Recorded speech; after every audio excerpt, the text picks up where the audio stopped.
가슴 뜨거워지는 우리의 독립운동사. 그 한가운데 그들이 있었습니다. 독립운동가의 아내. 그들은 무장투쟁의 숨은 조력자였습니다.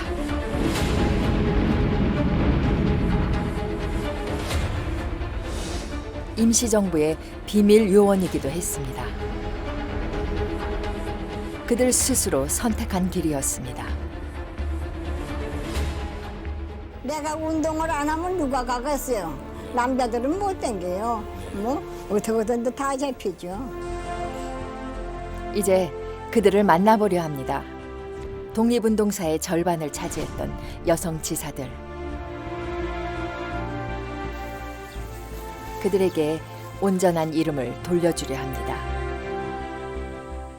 여성들도 누구의 아내 이제 그런 이름이 아니라 뭐 이은수, 김우라, 박자혜, 정정화 이런 독립운동 개체로서 이름이 알려지고 아내의 이름 대신 애국지사 그 이름으로 절반의 역사를 온전한 역사로 일으키려 합니다.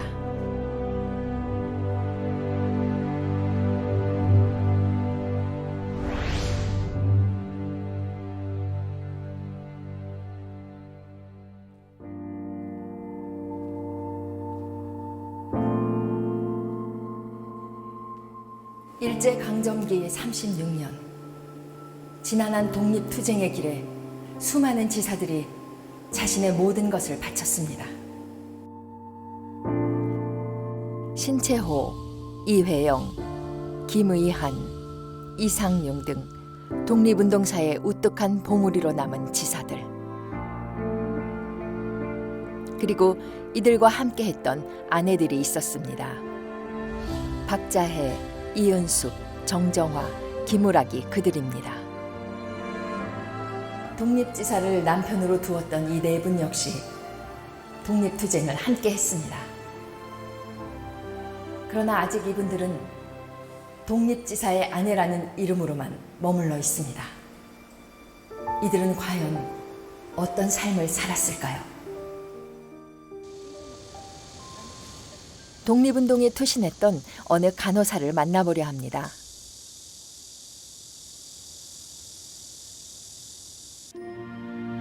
일제강점기 조선총독부 의원. 지금은 의학박물관으로 사용되는 건물. 이 병원에서 일했던 사람 중에 박자혜라는 인물이 있었습니다.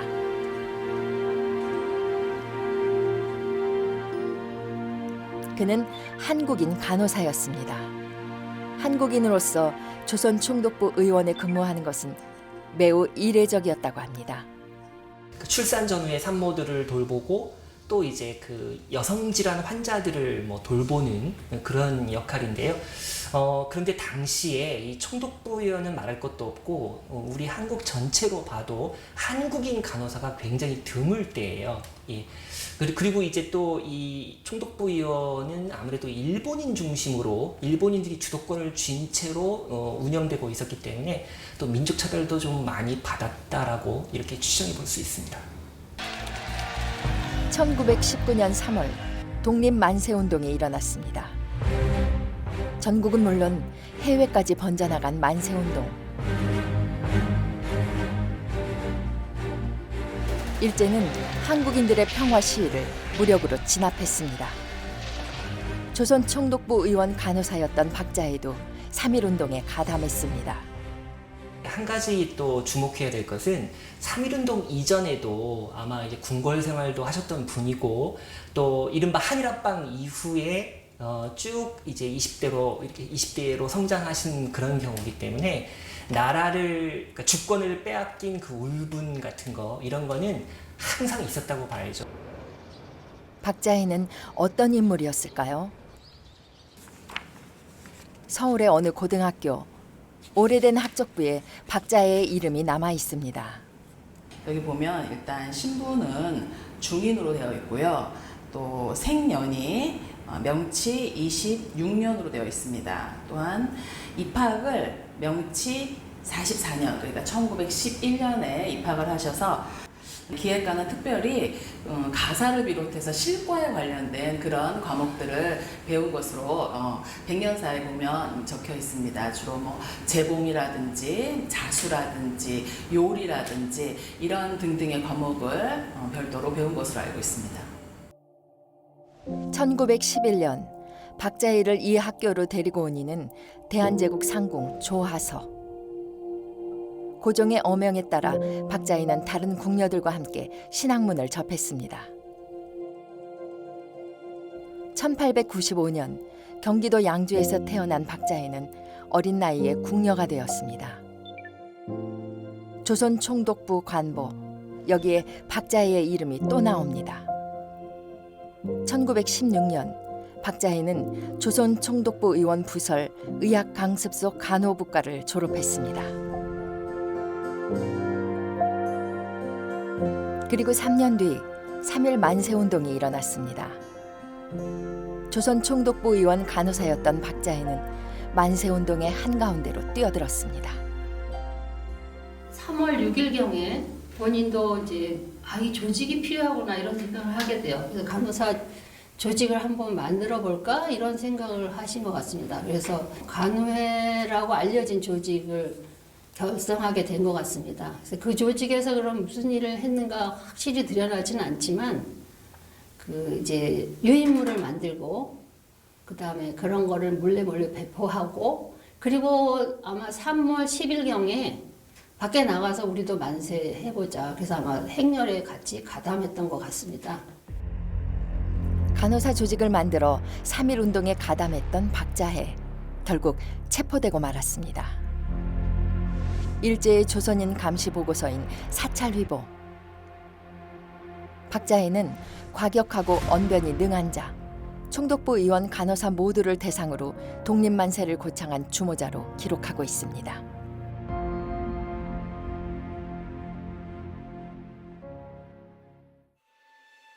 (3.1운동) 직후 박자혜는 베이징으로 망명합니다. 베이징에 있던 우당 이회영의 집.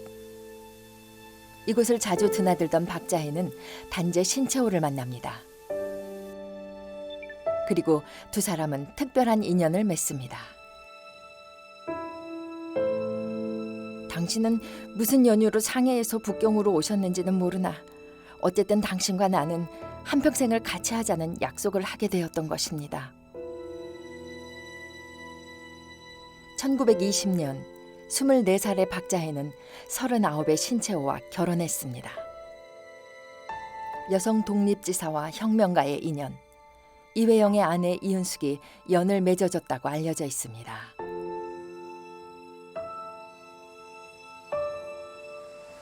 2년 뒤 임신한 몸으로 박자혜는 어린 아들과 함께 귀국했습니다. 그리고 서울 종로에 조산원을 열었습니다. 중국에서 가난에 시달리던 박자혜가 선택한 귀국. 그러나 형편은 나아지지 않았습니다.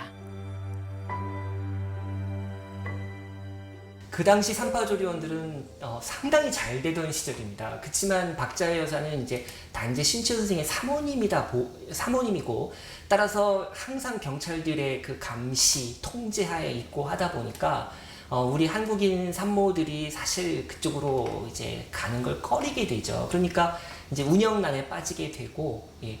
그래서 뭐 월세도 못 내고 또 아이도 제대로 교육을 못 시키고 할 정도로 이렇게 아주 그 고통스러운 나날을 이제 지내게 되거든요.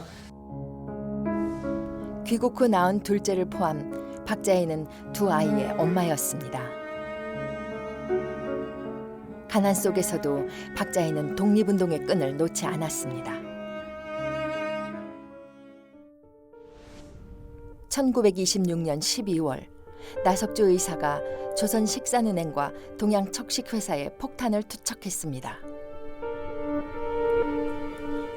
이때 서울 지리에 어두웠던 나석주의 길잡이로 나선 이가 바로 박자혜였습니다.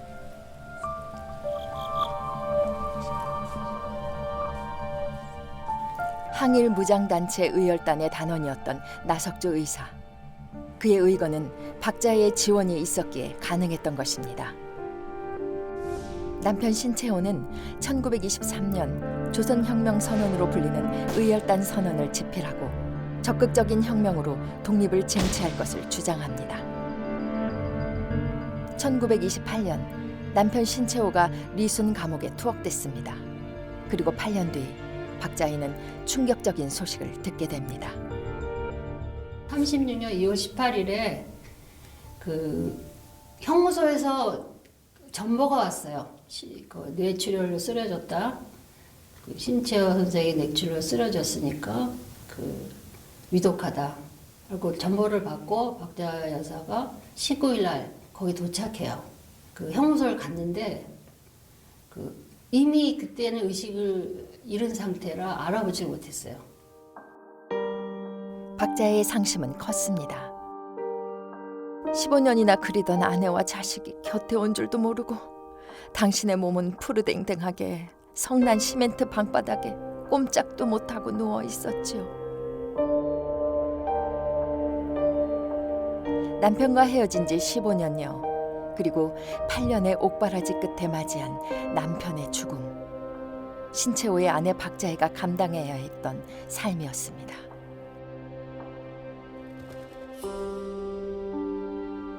박자희는 신채호의 유고를 안고 돌아왔습니다.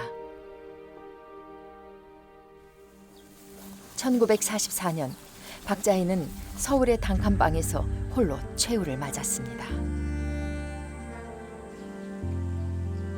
그의 시신은 화장되어 한강에 뿌려졌습니다. 그리고 오랜 기간 박자희는 단재 신채호의 아내로만 머물러 있었습니다. 지난 1990년에야 비로소 독립유공자로 인정받았습니다. 1919년 3월 10일 조선 총독부 부속병원의 조산원 및 간호원들을 동원하여 독립만세를 주도하고 1924년 귀국하여 독립지사들 간의 연락, 정보 편의 제공 등을 하다가 49세의 일기로 사망.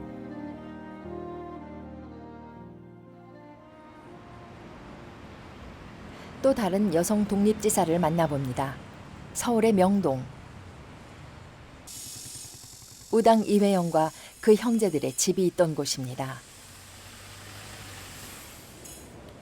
일제강점기 천문학적인 재산을 처분하여 중국으로 망명, 독립투쟁에 몸을 던진 이회영 6형제, 독립운동의 명문가입니다. 이곳이 이제 여섯 형제분이 모여서 논의도 하고 또 밀약도 하고 서로 의논했던 쌍화정 회의입니다. 이제 이분들이 개인적으로 가지고 있는 재산들은 주로 명동에 있어서 그 상동교회도 이렇게 일부 기증이 됐다고 그러고 명동에 군데 있었고 주로 이제 평택, 진이, 그다음에 남양주, 양주에 있었던 땅 수백만 평이 이제 그때 금매로 팔고 주고 뭐 이랬던 땅인데 뭐 지금 재산으로 따진다면 수조. 여섯 형제를 포함 모두 19명이 독립운동으로 서원을 받은 이회영 일가. 여기 또 한 분의 독립운동가가 있습니다. 바로 이회영의 아내 이은숙 지사입니다. 이은숙 지사의 회고록인 서간도 시종기. 우리 독립운동사의 귀중한 자료로 평가받고 있습니다. 우당 이혜영 선생 부인 이은숙 여사가 거기 그 서간도로 망명하는 과정서부터 서간도에 가서 어떻게 활동했는지, 가족들이 어떻게 생활했는지 이런 것들을 기록으로 남기셨잖아요. 그래서 그건 중요한 독립운동의 그런 사료로서도 중요한 가치가 있죠. 이은숙은 1889년 충남 공주에서 태어났습니다. 1908년 19 나이로 첫 부인과 사별한 우당 이회영과 결혼했습니다. 두 사람의 나이 차는 22살이었습니다. 이은숙과 이회영은 구한말 독립운동의 본산이었던 명동의 상동교회에서 신식 결혼식을 올렸습니다. 이은숙은 남편을 가군으로 부르거나 하늘같이 앙망했다고 스스로 기록하고 있습니다. 이은숙이 결혼한 지 2년 만인 1910년 대한제국이 일제에 강제 병합되고 말았습니다. 그해 12월 이회영 일가는 전 재산을 정리, 망명길에 올랐습니다. 이은숙과 일가족은 한겨울에 압록강을 건넜습니다.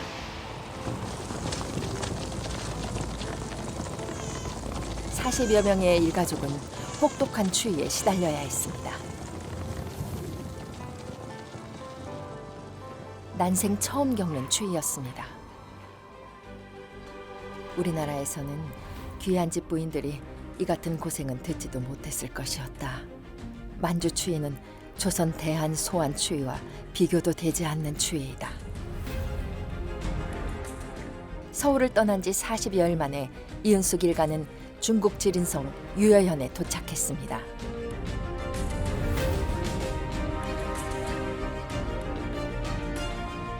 남편 이회영이 동지들과 함께 미리 답사를 해둔 곳이었습니다.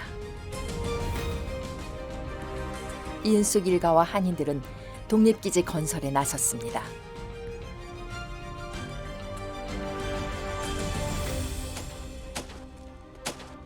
이들은 한인들 자치기구인 경악사를 설치하여 독립기지 건설을 준비했습니다.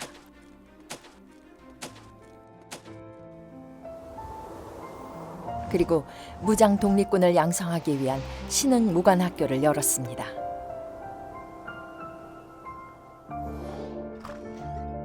이후 10년간 신흥 무관학교에서 배출된 3,500여 명의 독립군은 청산리 전투 등에서 빛나는 전과를 올렸습니다.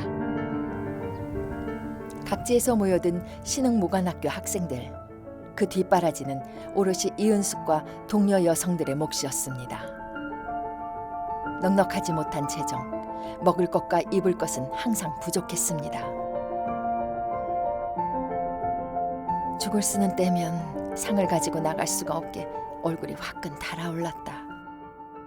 1910년대, 20년대 이들이 했던 이런 독립전쟁 준비, 그리고 실제 독립전쟁, 그리고 1920년대 여러 활동들에 있어서 이 여성들의 역할은 남성들의 역할과 떼놓을 수 없는 그런 활동들을 이제 하게 됩니다.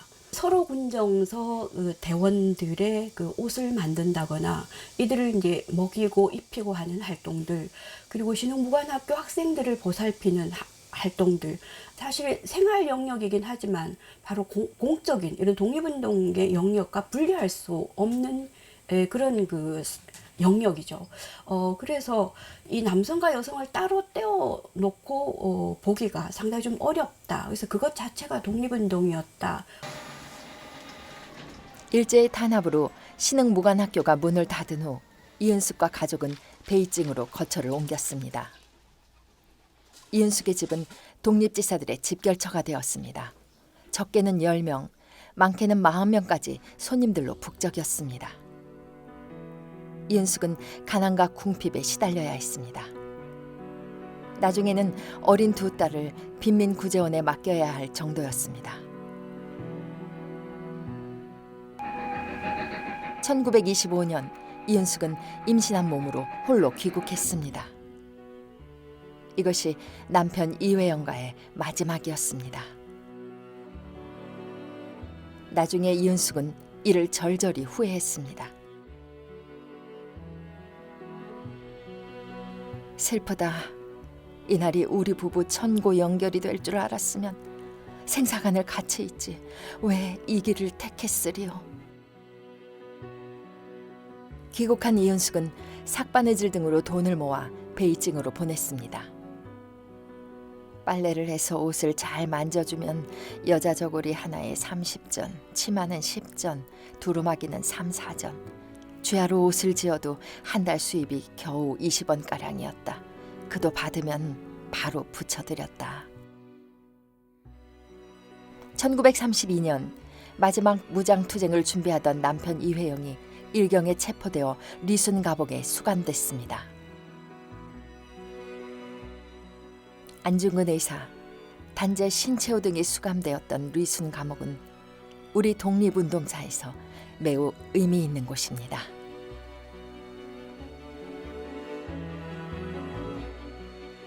이회영은 일경의 고문을 이기지 못하고 순국했습니다. 이은숙의 나이 44세 때였습니다.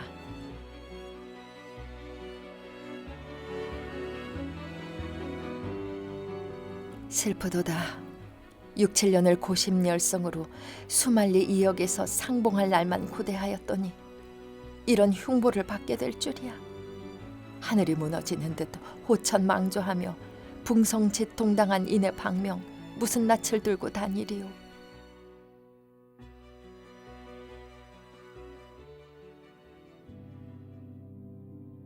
이회영 6형제 중 5형제가 광복을 보지 못하고 죽음을 맞았습니다. 해방된 조국 5째 이시영만이 눈물을 훔치며 귀국했습니다. 70대의 노년이 된 이은숙, 긴 회고록을 쓰기 시작했습니다. 기억을 더듬어 한 글자 한 글자 써내려갔습니다. 가족사와 피 어린 독립투쟁사가 그의 회고록에 담겼습니다. 그 모시적삼을 깨끗하게 다려서 집안에 계실 때도 단아하게 계시면서 어떤 신문을 보거나 책을 보거나 뭐 어떤 내용을 봤는지는 잘 기억이 안 나는데 그런 이제 항상 이렇게 책과 같이 하시면서 또 이 서간도 시종기를 이제 쓰시는 일들이 아주 중요한 일 중에 하나였기 때문에 늘 그걸 쓰시는. 1979년 이은숙은 90세의 일기로 생을 마쳤습니다.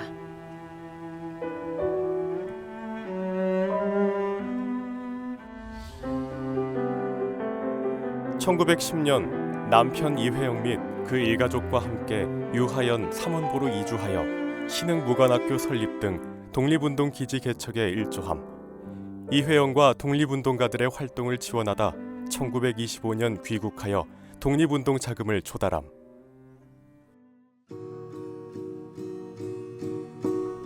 대한민국 임시정부는 세계에서 가장 오랜 기간 존속했던 임시정부였습니다.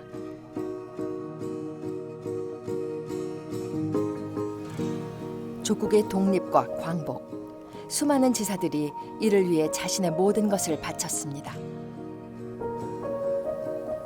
이제 또 한 명의 여성 독립지사를 만나볼 텐데요. 1919년 상하이부터 1945년 충칭까지 무려 27년 동안 독립운동의 구심점이 됐던 대한민국 임시정부. 그 자랑스러운 역사를 함께했던 여성 독립운동가 정정화 지사를 만나봅니다. 어느 노화백의 작업실. 80의 나이에도 왕성한 작품 활동을 하고 있는 윤성남 화백. 최근에는 여성 독립운동가들의 초상화를 그렸습니다. 정정화 지사의 초상화도 있습니다. 상해역이라고 생각을 했어요. 역에서 지금 조선으로 돈을 구하러 가는 어떤 역에서의 당신의 어떤 결의에 찬 표정도 어색하지만 굉장히 당당한 표정, 약간 무서울 정도의 그 긴장된 표정, 이제 이런 거를 상상하면서 했죠. 강렬한 색채의 중국 옷을 입은 비장한 표정의 정정화.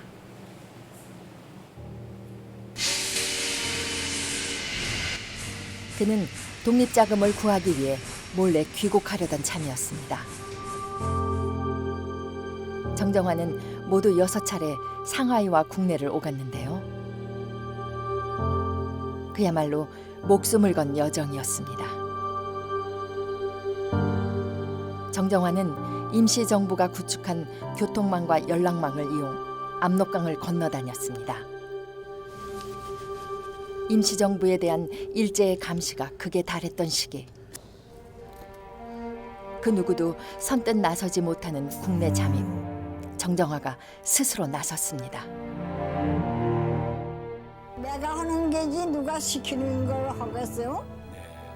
그 형편이 내가 운동을 안 하면 누가 가겠어요? 남자들은 못 댕겨요. 뭐 어떻게든 다 잡히죠. 국내 잠입, 독립자금 모금과 전달. 이는 개인적인 활동이 아니었습니다. 비밀요원 정정화가 맡은 대한민국 임시정부의 공식 임무였습니다.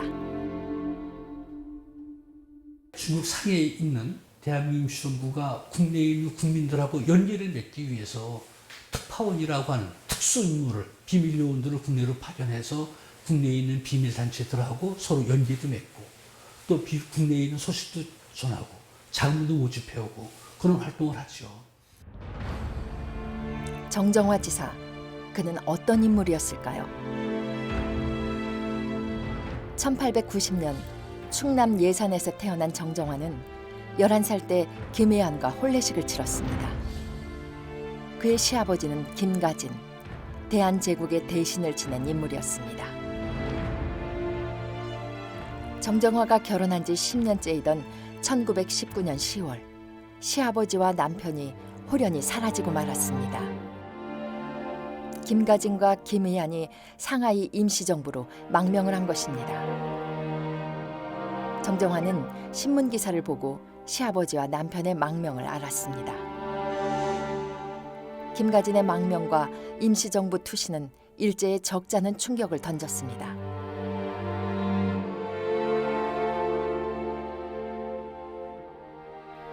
지난 1991년 생을 마감한 정정화. 그도 생전에 자서전을 남겼습니다. 정정화의 자서전. 임시정부와 함께했던 자신의 행로를 꼼꼼히 기록한 책입니다. 열차는 20살의 겁없는 여인을 싣고 북쪽으로 밤을 새며 달리고 또 달렸다. 이 길은 모진 풍파로부터의 도피도 아니며 안주도 아니다. 또 다른 비바람을 이번에는 스스로 맞기 위해 떠나는 길이다. 정정화는 남편과 시아버지를 따라 상하이로 망명했습니다. 이곳에서 남편과 시아버지를 다시 만납니다. 두 사람은 임시정부에서 활동하고 있었습니다. 우리가 1호에 살았어요. 임시정부 4호에 있었고, 요렇게 보는 맞은 대각선에. 근데 우리 집에 그때 누가 있었냐면 이동영 선생, 우리 가족 나 그때 애기야, 세 식구. 그리고 엄항섭 선생 애기 둘, 네 식구. 7식구하고 이동영 선생이 1호에 있었어요. 4호에는 청년들만 7, 8명 있고 김구 선생이 그 사람들 청년 7, 8명을 거느리고 있었어요. 7, 8명인지 10명인지 그 숫자는 아직 모르는데, 그때 그 청년 중에 한 분이 윤복일 의사예요. 정정화는 임시정부 안살림을 도맡았습니다. 임정요인들의 생활고를 해결하는 것이 정정화의 큰 과제였습니다. 일제의 감시를 피해 독립자금을 마련하는 것이 급선무였습니다. 정정화는 법무장관 신규식의 허락을 받아 서울로 돌아왔습니다. 왔다 갔다 우리 어머님이지. 아버지하고 할아버지는 상해에서 프랑스 속에 안에서 가만히 있었어요. 프랑스 속에 나가면 외놈들이 어떻게 할지 모르니까. 근데 어머니는 그때만 해도 여자애들이니까 뭐 대단하게 다루지 않고 해서 또 겁이 없고 해서 갈 적에는 안내를 받아가지고 갔는데 기차로. 임시정부의 공식 임무를 띠고 국내로 들어온 정정화. 친정아버지의 도움을 받기도 했습니다. 이 때문에 상하이에서 세상을 떠난 시아버지의 임종도 지키지 못했습니다. 가는데 벌써 시아버님은 병환이 드셨다고 전보가 왔다죠. 네. 그런데 예산 가서 돈 좀 얻고 또 어떻게 얻고 해서는 오니까 벌써 돌아가셨다잖아요. 74세 나이로 중국으로 망명. 임시정부에 투신했던 동농 김가진. 대한민국 국민으로 살고자 했던 노정객의 사인은 영양실조였습니다. 1932년 4월 윤봉길 의사의 의거가 있었습니다. 대륙 침략을 본격화하던 일제는 1932년에는 상하이 사변을 일으켰습니다. 그리고 홍코우 공원에서 일왕의 생일과 승전을 축하하는 행사를 열었습니다. 윤봉길 의사는 이 행사에 폭탄을 투척했습니다. 윤봉길 의사 의거 이후 일제는 본격적으로 임정 요인들의 검거에 나섰습니다. 임시정부는 상하이를 떠날 수밖에 없었습니다. 정정화도 임시정부 요인들과 여정을 함께했습니다. 임시정부는 중국 곳곳을 떠돌아야 했습니다. 임시정부가 겪는 모든 일의 한가운데에 정정화가 있었습니다. 상하이를 떠나 중국 내륙을 거쳐 충칭에 안착하기까지 임시정부의 시간과 함께 정정화의 시간도 흘렀습니다.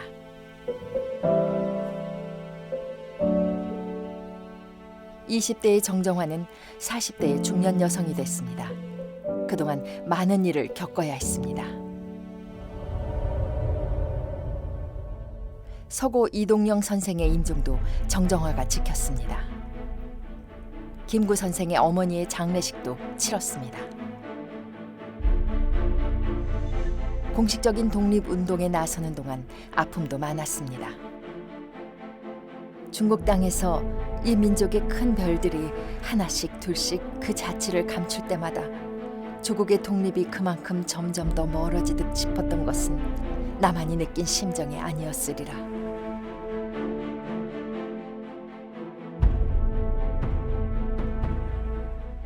광복 이후 정정화도 귀국했습니다. 20살에 떠난 고국, 47이 되어서야 돌아올 수 있었습니다. 이 자리가 옛날에 저희 집이 있던 자리예요. 그래서 할머니랑 저희가 13년 정도 살았던 곳인데 할머니랑 추억이 가장 많은 곳이죠. 정정화의 손녀 김선현 씨, 할머니가 정착했던 곳을 찾았습니다. 언니는 학교에 가야 되고 남동생 어리고 하니까 제가 말하자면 할머니 차지가 된 거예요. 그래서 어디든지 할머니 가시는데 다 따라다니고 한 5살 때쯤부터 학교 들어가기 전까지는 할머니가 어디를 가시든지 다 따라다녔어요. 그 기억이 생생하게 나고요. 함께 귀국한 남편 김의아는 6.25 전쟁 때 납북되고 말았습니다. 정정화는 틈날 때마다 손녀들에게 자신의 이야기를 들려줬습니다. 저는 어렸을 때 자라면서 참 많이 듣고 자랐어요. 무슨 일을 하다가 틈틈이 생각이 나시면 그 어른들, 뭐 이동영 선생님, 뭐 김구 선생님, 뭐 여러 독립운동 하신 분들에 대한 얘기를 불쑥불쑥 이렇게 해주셨어요. 그래서 저는 어렸을 때는 그런 분들이 그냥 뭐 옆집 아저씨쯤 되는 줄 알고 그렇게 자랐는데 나중에 역사책에서도 배우게 되고 이제 차차 이해하게 되니까 그게 참 귀중한 얘기였다는 생각을 하게 됐죠. 지난 1991년 정정화는 91살의 일기로 파란만장한 생을 마감했습니다.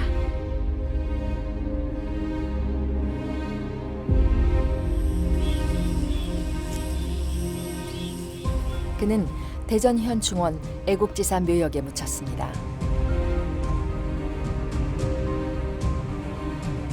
1982년 살아생전 그는 건국 훈장을 받았습니다. 임시정부 김구, 이동영을 도왔으며 1940년에는 한국여성동맹을 창립하였고 1943년에는 대한애국부인회의 재건, 국내외 부녀의 총단 결과 임시정부 옹호에 활동한 사실이 확인됨.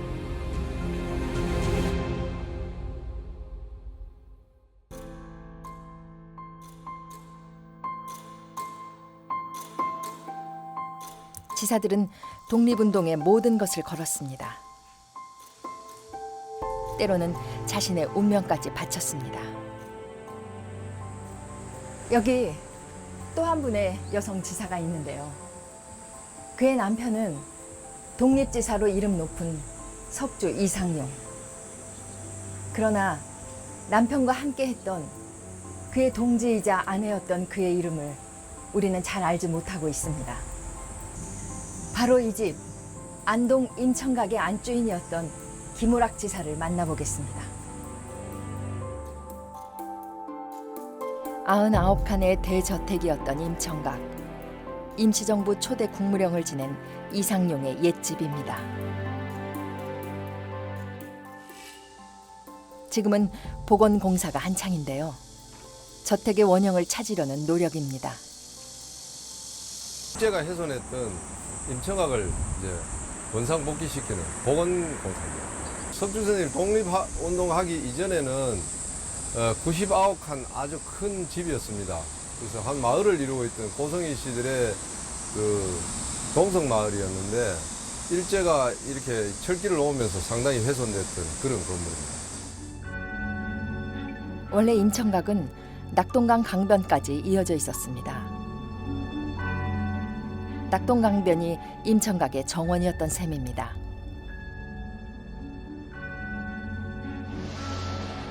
(1940년대) 일제는 중앙선을 개설하면서 임청각 앞으로 철길을 놓았습니다. 터널을 뚫으면서까지 노선을 변경했습니다. 임청각 앞으로 철길을 놓으면서 50여 채의 임청각 건물이 철거되었고 철로는 구불구불해지고 말았습니다.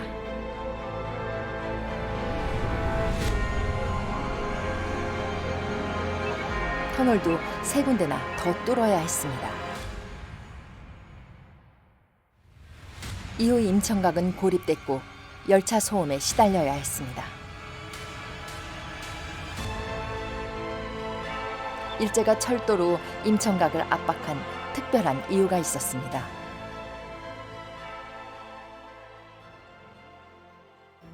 바로 석주 이상용 때문이었습니다. 한일 강제 병합 이후 석주 이상용 일가도 중국으로 망명, 독립투쟁에 뛰어들었습니다. 이상용은 독립운동을 위해 임청각도 처분해 나가기 시작합니다. 임청각 가옥 매매 문서가 남아 있습니다.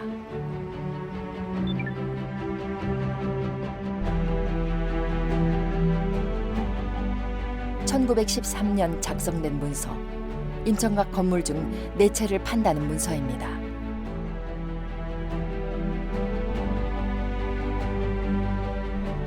(1919년) 수립된 대한민국 임시정부. 이상용은 1925년 임시정부 초대 국무령에 올라 독립운동의 구심점이 되었습니다. 석주 이상용의 평생의 배필이자 동지는 김우락이었습니다.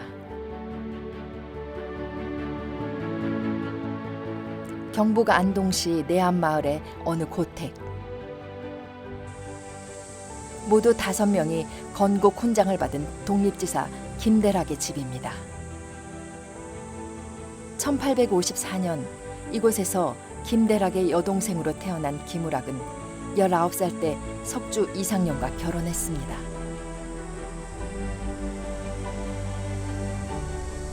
김우락 그 지사는 그 1872년 무렵에 석주 이상용과 혼인을 했습니다.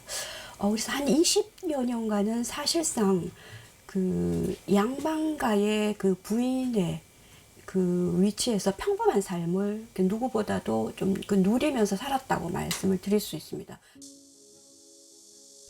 대저택의 안주인이 된 김우락. 나라가 망하자 일가족과 함께 만주로 망명을 떠납니다. 50대 후반의 김우락은 이제 전혀 다른 삶을 살게 됩니다. 김우락이 지은 내방가사가 전합니다. 여성들이 한글로 쓴 가사 문학을 내방가사라고 합니다. 해도 교고사는 망명 직후였던 1911년 김우락이 그동안의 여정을 기록한 것입니다. 해도 교고사는 그 김우락의 기록 중에 상당히 그 의미 있는 내용이 담겨져 있습니다. 이 작성 시점은 그 1911년 그 망명 첫해 그 가을이고요. 그러니까 10월 무렵이죠. 그리고 이 작성된 공간은 이제 어려운 그 이동 경로를 그 통해서 이동 과정을 통해서 영춘원에 정착할 무렵에 쓴 가사입니다. 그런데 이 가사의 내용을 보면 본인이 그 자라서 결혼을 하게 되는 과정,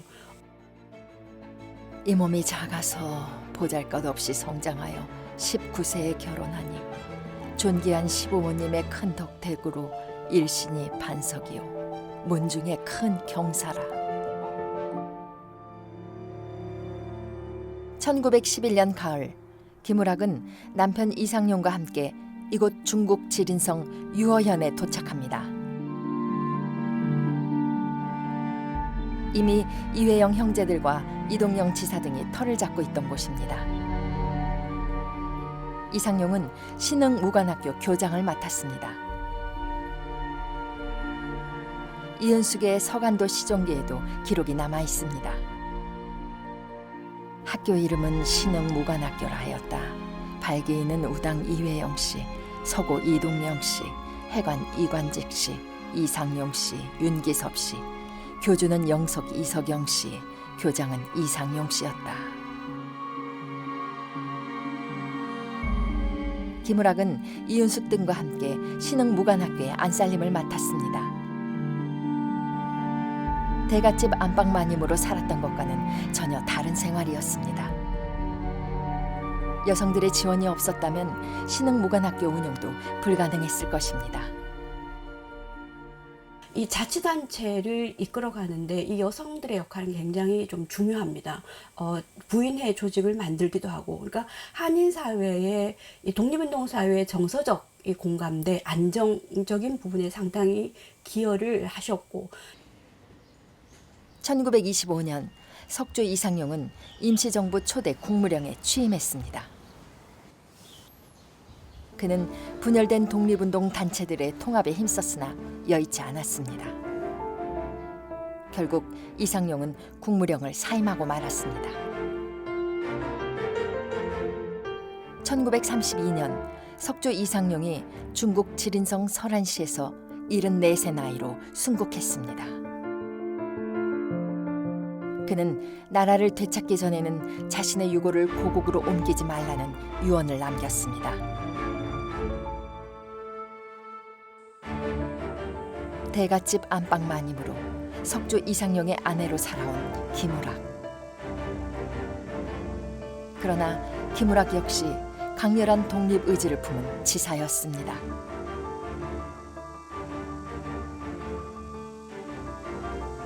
이 해도 교고사 맨 뒷부분에 보면 의미심장한 내용이 좀 담겨 있습니다. 그러니까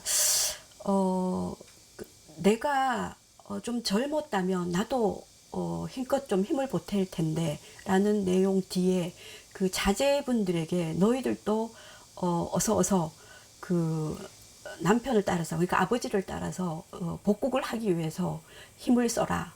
우리 남편 장하다. 이런 내용이 이제 가사에 담겨 있습니다. 1933년 김우락은 안동에서 여든의 일기로 생을 마쳤습니다. 지난 2019년 정부는 그를 독립유공자로 인정했습니다. 1911년 2월 경북 안동에서 가족과 함께 만주로 망명한 뒤 해도 교거사, 간운사 등을 지어 독립운동 참여를 다짐하는 등 1932년 귀국할 때까지 경학사, 부민단, 신흥무관학교 서로군정서 등을 이끌었던 남편 이상용을 도와 독립운동을 지원함. 김우락은 죽은 지 86년이 지나서야 정부로부터 훈장을 받았습니다. 이상용의 배필에서 비로소 애국지사의 이름을 얻었습니다. 왜 이리 늦어졌을까요? 사실 그 여성 여성들의 이러한 그 활동에 대해서 우리가 공적 영역, 그러니까 독립운동에 공헌했다라는 이런 시각으로 바라본 것이 얼마 되지 않았습니다. 그 역사가 굉장히 짧습니다, 사실은. 이제 본격적으로 논의가 되기 시작한 것이 사실은 2018년이죠. 언제 어디서 누가 무엇을 했다가 여성들 경우에는 다 비슷비슷한 거예요. 왜냐하면 여성들이 뒷바라지 한다는 게 삼시세끼 밥 해주고 뒷바라지 하는 것이 비슷비슷하잖아. 그러니까 그 비슷비슷하다는 이유 때문에 사람의 인식이 평범하다고 보는 거예요. 이제 독립운동에는 그 남성들의 역할도 있고 여성들의 역할도 있습니다. 근데 여성들의 역할에 대해서는 지금까지 제대로 연구되지 않고 잘 안 밝혀져 있는데, 이제 최근에 여성 독립운동가에 대한 연구가 많이 진행되고 있어서 이제 여성들도 누구의 아내 이제 그런 이름이 아니라 뭐 이은수, 김우라, 무슨 그 박자혜, 정정화 이런 독립운동 개체로서 이제 이름이 알려지고 또 일반인들이 그렇게 인식하게 될 거라고 생각합니다. 독립운동가의 아내로만 기억되는 수많은 여성 지사들이 있습니다. 이들이 아내의 이름 대신 자신의 이름으로 불릴 때 절반의 역사는 온전한 역사가 될 것입니다.